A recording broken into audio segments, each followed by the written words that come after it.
Hi friends, ఎలా ఉన్నారు? Welcome back to fintech with Purna YouTube channel. Friends, ఈ రోజు వీడియోలో మనం ఫోన్పే యాప్ను ఉపయోగించి డిటిహెచ్ రీఛార్జ్ అనేది ఎలా చేయాలని నేర్చుకోబోతున్నాం. ఏ డిటిహెచ్ రీఛార్జ్ అయినా సరే చేసుకోవచ్చు అనమాట. సో వీడియో స్కిప్ చేయకుండా చివరి వరకు చూస్తుండండి. మీకు కావాల్సిన ఇన్ఫర్మేషన్ మిస్ అవ్వకుండా ఉంటారు. ఛానల్ని కొత్తగా చూసినట్లయితే ప్లీజ్ ఛానల్ సబ్స్క్రైబ్ చేయండి. పక్కనే ఉన్న బెల్ ఐకాన్ క్లిక్ చేసి ఆల్లో పెట్టండి. మరిన్ని వీడియోస్ చేయడానికి సహకరించండి. పదండి వీడియోలోకి వెళ్ళిపోదాం. ఫ్రెండ్స్, ఫస్ట్ ఆఫ్ ఆల్ మీ ఫోన్లో ఉన్న ఫోన్పే యాప్ ఓపెన్ చేయండి. ఫోన్పే యాప్ ఓపెన్ చేయగానే మీకు ఈ విధంగా లాట్ ఆఫ్ ఆప్షన్స్ అయితే కనిపిస్తాయి.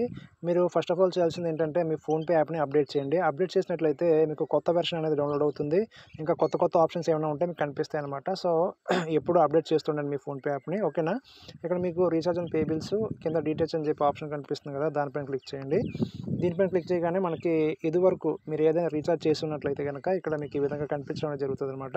ఒకవేళ రీఛార్జ్ చేయనట్లయితే మీకు టోటల్గా ఈ విధంగా కనిపిస్తుంది.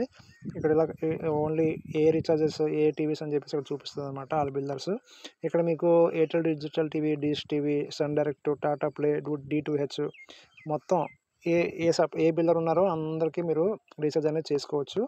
ఓన్లీ టాటా స్కై కాకుండా ఇంకేదైనా చేసుకోవచ్చు అనమాట. ఓకే, ఫస్ట్ ఆఫ్ ఆల్ ఏంటంటే మీకు ఇక్కడ ఇలా కనిపిస్తుంది, నా సబ్స్క్రైబర్ ఐడి అన్ని కనిపిస్తున్నాయి కదా. మీరు ఇక్కడ ఏం చేయాలంటే first of all suppose Airtel digital TV అనుకోండి, దానిపైన క్లిక్ చేయండి. క్లిక్ చేసిన వెంటనే మీకు ఇక్కడ సబ్స్క్రైబర్ ఐడి అనేది ఫిలప్ చేయాలి.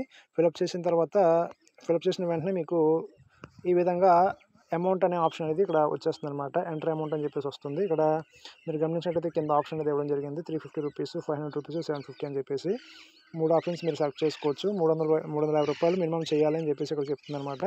అలాగే అంటారు, మనం 100 చేసుకోవచ్చు. ఇదిగోండి, అమౌంట్ అలౌడ్ బిట్వీన్ 200 అండ్ 49,000, 200 చేయాలి మినిమము. ఓకే, అండ్ ఇక్కడ కింద మీరు గమనించినట్లయితే ఇక్కడ keep the setup box on while recharging. If you are unable to view the channels give a missed call on ఈ number from your registered mobile number అని చెప్పేసి అంటుంది. మీరు రీఛార్జ్ చేసినప్పుడు కంపల్సరీ మీ సెటప్ బాక్స్ని ఆన్లో పెట్టుకోండి, లేకపోతే ఛానల్స్ అనేవి రావు అంటుంది. ఒకవేళ ఛానల్ రాకపోతే కనుక ఈ నెంబర్ని కాల్ చేయండి అని చెప్పేసి అంటుంది.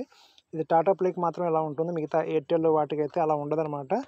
కాబట్టి అది కూడా చూపిస్తాను. ఇదిగోండి, ఎయిర్టెల్ అనేది నేను సెలెక్ట్ చేశాను, ఎయిర్టెల్ డిజిటల్ టీవీ. దానికైతే మీకు ఈ విధంగా నోట్ అనేది ఉండదు, ఓన్లీ ఒక టాటా ప్లేకి ఉంటుంది. నాది టాటా ప్లే కాబట్టి ఆ విధంగా చూపిస్తుంది, మిగతా టీవీస్కి అయితే చూపించదు అనమాట. సో మీరు ఈ విధంగా మొత్తం దేనికైనా సరే రీఛార్జ్ చేసుకోవచ్చు. ఇక్కడ మీరు 200 అనేది సెలెక్ట్ చేసుకుంటారు.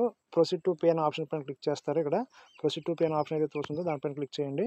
క్లిక్ చేసిన వెంటనే మీకు తెలిసిందే మీ యొక్క బ్యాంక్ అకౌంట్ ఏవేవైతే మీరు యాడ్ చేసి ఉన్నారో అది వస్తుంది. ఇక్కడ మీకు కనిపిస్తుందో లేదో తెలియదు. ఇక్కడ ఫర్ సెక్యూరిటీ రీజన్స్ కనిపించకపోవచ్చు. ఇక్కడ 200 రూపీస్ మనం సెలెక్ట్ చేస్తే 3 రూపీస్ అనేది వీళ్ళు ప్లాట్ఫామ్ ఫీ అని చెప్పి తీసుకుంటున్నారు ఫోన్పే వాళ్ళు.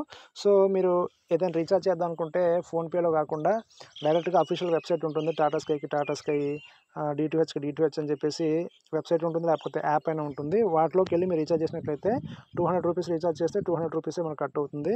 అదే ఫోన్పే, పేటిఎం లేదా గూగుల్ పే లాంటి ప్లాట్ఫామ్లో మీరు రీఛార్జ్ చేసినట్లయితే కనుక 200 రూపీస్కి 3 రూపీస్ కట్ అవుతుంది.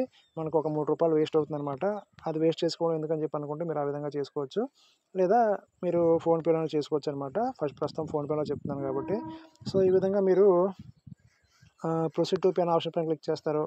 అమౌంట్ సెలెక్ట్ చేసుకుంటారు. అమౌంట్ సెలెక్ట్ చేసుకోగానే మీ యూపీఐ పిన్ ఏదైతే ఉందో ఎంటర్ చేసిన తర్వాత రీఛార్జ్ అనేది అయిపోతుంది. మీ యొక్క డీటెయిల్స్ రీఛార్జ్ అనేది అయిపోతుంది. టీవీ అనేది ఆన్ అవుతుంది. ఛానల్స్ కూడా వచ్చేస్తాయి అనమాట. సో ఈ విధంగా మీరు ఏ డిష్ అయినా సరే రీఛార్జ్ చేసుకోవచ్చు అనమాట. సో ఏ డిష్ టీవీ అయినా సరే రీఛార్జ్ ఎలా చేయాలని చెప్పి మీకు అర్థమైంది అనుకుంటున్నాను. ఇది వాళ్ళ వీడియో కనుక మీకు నచ్చినట్లయితే ప్లీజ్ లైక్ చేయండి, షేర్ చేయండి, ఛానల్ సబ్స్క్రైబ్ చేసి ఇలాగే సపోర్ట్ చేస్తూ ఉండండి. Thank you for watching.